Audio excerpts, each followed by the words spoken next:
Market का पंचनामा में आप सभी का स्वागत है। मैं हूं वरुण दुबे और मेरे साथ है आशीष वर्मा। और आशीष, हफ्ते की शुरुआत तो काफ़ी अच्छी हुई है, हरे नोट में हमने बंद किया है। काफ़ी सारे स्टॉक्स थे जिनमें अच्छी खासी हरकत देखने मिली, खासकर टाटा ग्रुप के स्टॉक्स जो सबसे अच्छा परफॉर्म किए हैं। ट्रंकेटेड वीक है, ट्यूसडे, वेडनेसडे और फ्राइडे को छुट्टी है और इस हफ्ते की शुरुआत अच्छी हुई है। आप हरे नोट मतलब अब तो पिंक नोट चलते हैं। अच्छा, पहले तो चेक चेक चेक आवाज आ रही हो अब आप लोगों को। होपफुली लास्ट टाइम मेरा फॉल स्टार्ट हो गया था हमारा। टेक्निकल ग्लिचेस आते रहते हैं, चलता है। अच्छा, जहां तक मार्केट की बात है, हाँ, एक छोटा हफ्ता है। वेडनेसडे महावीर जयंती, शुक्रवार को गुड फ्राइडे हॉलिडे है, 3 दिन का ही ट्रेडिंग सेशन है और अच्छी शुरुआत हुई इस हफ्ते की, कोई शक नहीं है। पर अच्छी शुरुआत का दिक्कत ये हो गई कि अब इससे पहले हम लोग डिस्कस कर चुके हैं, तो आप तो आवाज नहीं पहुंची थी, तो रिपीट कर रहा हूं मैं अपने आप को। अब हम लोग बंद हुए हैं ऑलमोस्ट 690 के लेवल्स पर और मैं अभी तक वो मेंटेन कर रहा हूं कि हम ट्रेडिंग मार्केट में हैं। तो उसका एग्जॉशन जोन हम कह रहे थे 720 से 740 मोटा मोटी इस दायरे में हम देखते हैं। ऊपर की तरफ बाजार ठंडा पड़ जाता है, सप्लाई साइड प्रेशर्स देखने को मिलते हैं, दबाव देखने को मिलता है। तो अब मेरे लिए इशू ये हो गया कि इन लेवल्स पे एंट्री लूंगा तो रिस्क रिवॉर्ड फेवरेबल है नहीं। तो या तो एक बार वो एग्जॉशन जोन के बियॉन्ड चले जाए तो लगेगा कि एक रेंज ब्रेकआउट है, शायद तेजी की तैयारी हो रही है, तो मैं एंट्री पाऊंगा बाजार में, या फिर कहीं भी कमजोरी आए, कहीं भी दबाव देखने को मिले तो मैं एंट्री ढूंढूंगा ताकि मेरा रिस्क रिवॉर्ड फेवरेबल बने। अदरवाइज मैं अभी एंट्री करूंगा तो ज्यादा अपसाइड नजर नहीं आता बाजार में, इसीलिए फंसेगा। मन खरीदारी करने का बनाना, इसमें कोई शक नहीं। बस जैसे कि हम पिछले हफ्ते भी मेंटेन कर रहे थे, एंट्री पॉइंट ढूंढने, कमजोरी, गिरावट, कंसोलिडेशन, वीकनेस जब भी मिले बाजार में तो एंट्री के तरीके होंगे। चलिए ठीक है, एंट्री के तरीके होंगे। लेकिन अब सवाल जवाब का सिलसिला शुरू करते हैं। अशोक लेलैंड, अशोक मकवाना, अरे वाह वाह, 2200 शेयर 96 पे शॉर्ट टर्म का व्यू पूछ रहे हैं। शॉर्ट टर्म नहीं, शॉर्ट टर्म अगर आप मान के चल रहे हैं 6 महीना, तो मुझे लगता है बहुत अच्छा मोमेंटम यहाँ से स्टॉक दिखाएगा। उसके पीछे कई सारे रीजंस हैं। जैकपॉट हाईलाइट तो खैर auto as a space attractive है, इसमें कोई शक नहीं, जो हम लोग लगातार इस प्लेटफॉर्म में मेंटेन करते रहे कि आपको बेचना नहीं। ऑटो BS6 नियम हो गए, इन सब का फायदा जो मिलना है किसी भी स्पेस को मिलना है। और अशोक लेलैंड इसमें सबसे उन्होंने बहुत ज्यादा डिस्काउंटिंग शुरू कर दी है। वो मेरा मानना है बहुत ज्यादा कंटिन्यू होगी नहीं, और इसीलिए आपको अशोक लेलैंड का थोड़ा मार्केट शेयर में कॉन्ट्रैक्शन नजर आया था, जो इवेंचुअली पिकअप करना चाहिए। अशोक लेलैंड रखें सर, मुझे लगता है एटलीस्ट इस मोमेंट, आप शॉर्ट टर्म का नजरिया ठीक है, पर वो शॉर्ट टर्म मेरे लिए 6 महीना होगा कम से कम, क्योंकि मानता हूं 1 से 2 क्वार्टर लगेंगे जब एक्चुअली हालात सुधरते हुए नजर आएंगे, जो स्टॉक में रिजल्ट में आपको नजर के समय से देखा था आपने, मार्जिन मेंटेन कर रहे थे। तो जहां जहां लार्ज ऑर्डर्स में इनके कंफर्ट के नीचे मार्जिन से इन्होंने बिड ही नहीं करा, तो हाँ, अब अशोक लेलैंड ले ले टाटा मोटर से निकल जाए, ऐसा कुछ है? नहीं, अब टाटा मोटर तो राइड करना है। फ्रेश एंट्री कर पाएंगे आप क्या? रोज जिस तरह से उछाल दिखा रहा है, पता नहीं ना कितना तगड़ा momentum. Exactly, Tata Motors attractive है, अभी भी लॉन्ग टर्म के लिहाज से अट्रैक्टिव है, क्योंकि टाटा मोटर्स ने सारे निगेटिव प्राइसिंग कर रखे थे।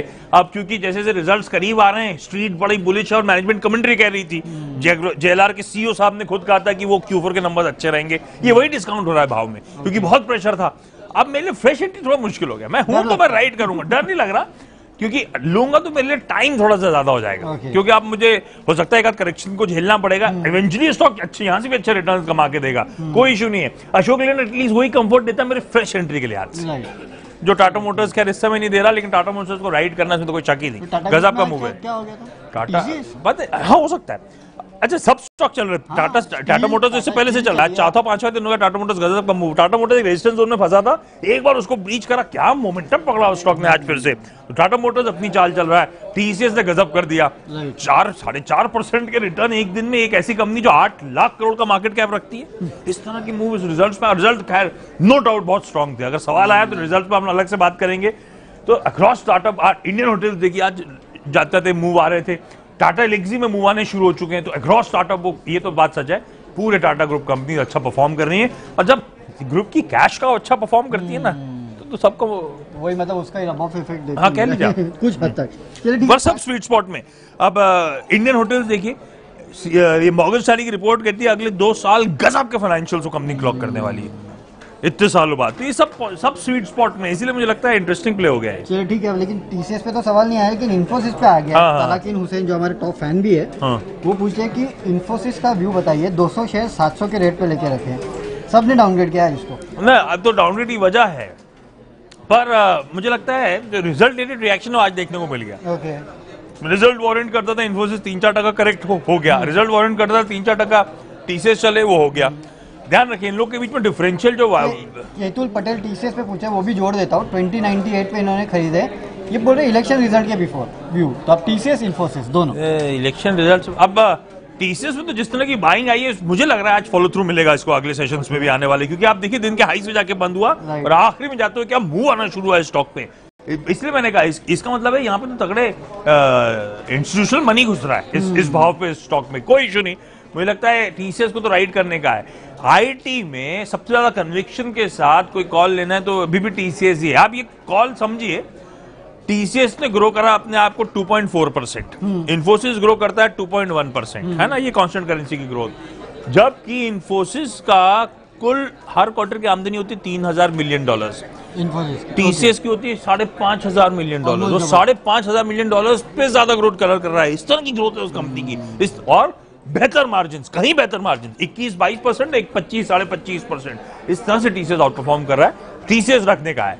अब इन्फोसिस में लिया हुआ तो और आज के रिजल्ट के रिएक्शन के चलते नहीं निकाला है, रखा हुआ है, तो मुझे लगता है रिजल्ट रेटेड रिएक्शन खत्म हो जाएगा।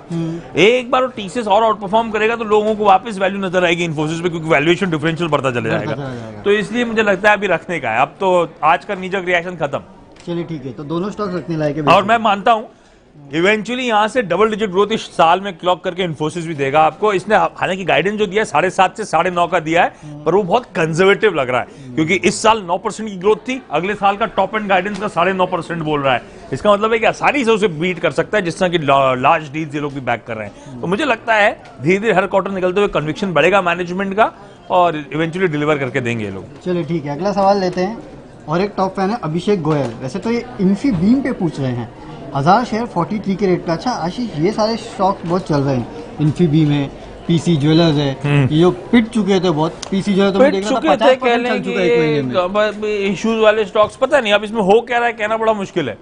हम लोग कुछ दिन पहले पीसी ज्वेलर की बात भी कर रहे थे, ब्रिक एंड मोर्टार का धंधा, है ना, वो मुझे याद पड़ रहा है, ऐसी आपने सवाल उठाया तब याद आया मुझे कि हर जगह 2 या 3 माले के व्हाइट कलर के वो है। अब वो था, लेकिन वो कन्विक्शन चला गया है। तो अब ये पंटिंग बेट ले रहा हूं तो लेता रहूंगा मैं। अब या तो मुझे पता चले 50% में, क्या पता फंड्स वापस आ गए, मैनेजमेंट से मुलाकात हुई है, कोई ऐसी बात निकल के इंस्टीट्यूशन पैसा आ रहा है, पर आई डाउट इंस्टीट्यूशन का पैसा आ रहा होगा, इंस्टीट्यूशन का पैसा टाइटन में आ रहा होगा, ना कि इधर आ रहा होगा।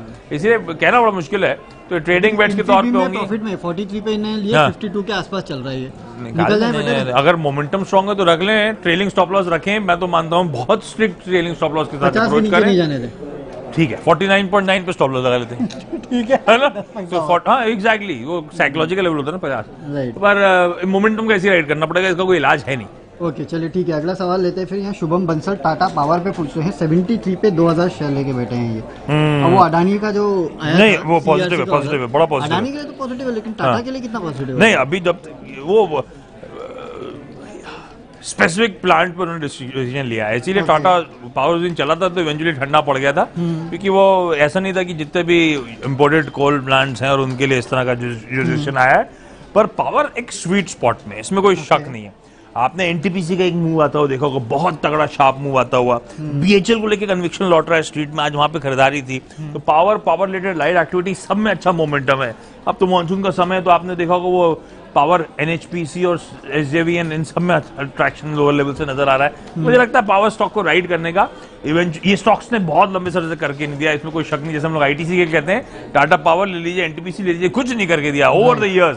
पर अब लग रहा है कि ये पूरा पैक आउट परफॉर्म करने की तैयारी कर रहा है। अदानी पावर खैर तो न्यूज डेवलपमेंट था, लेकिन अक्रॉस द बोर्ड में जो बाइंग देखने को मिल रही है, ये लग रहा है कुछ स्मार्ट मनी इन स्टॉक्स में एंट्री कर रहा है। मैं इस मोमेंटम को राइड करने की कोशिश करूंगा। चलिए ठीक है, अगला सवाल लेते हैं। काफी लोग पूछ रहे हैं रेल विकास निगम पे। आज चला, आज गजब चला। पूछ रहे हैं, ऊपर भी एक दो जन ने पूछा है रेल विकास निगम में क्या हो रहा है। नहीं, कुछ नहीं हो रहा। ये छोटे साइज के इश्यूज मैनेज करना आसान होता है। ओके, क्या 400-500 करोड़ रुपए का तो आईपीओ था, if I am not mistaken. अब मैनेज करना गलत वर्ड हो जाएगा, हो सकता है कोई मैनेज ना कर रहा हो, लेकिन किसी बड़े इंस्टीट्यूशन की भी नजर पड़ गई और उसने बाइंग कर डाली, तो ये स्टॉक ऐसे ही फटेगा। ओके, है ना। तो है तो छोटा इशू। जब आया था तो फ्लैटिश नोट पे था, लग भी रहा था कि ठीक है राइटफुली प्राइस्ड है, भरेगा, भर भी नहीं पाया था। इनके खुद ही सरकारी इंस्टीट्यूशन तक पैसे नहीं डाले थे, इवेंचुअली वो भरा। अब ये उस टाइप का हो गया। इरकॉन राइट्स, वो लिस्टिंग के बाद एक रह के दिन आते हैं जब कोई खरीदारी शुरू होती है तो एकदम से स्टॉक उछलना शुरू होते हैं। राइट्स भी आपको याद होगा, ठंडे उसके बाद क्या चला था वो स्टॉक, क्या मिश्र धातु क्या चले थे। तो ये इसमें मुझे लगता है ये रह रहे कि अगर बाइंग आती रही तो ये रीरेट होने की कोशिश करेगा। तो आप लोग अगर आईपीओ के टाइम से तो लकीली रखा हुआ है तो गजब हो गया सर, रखे रहे फिर। ये रीरेटिंग का फेज कितना लंबा चलता है कहना मुश्किल है। चलिए ठीक है, एक और सवाल लेते हैं।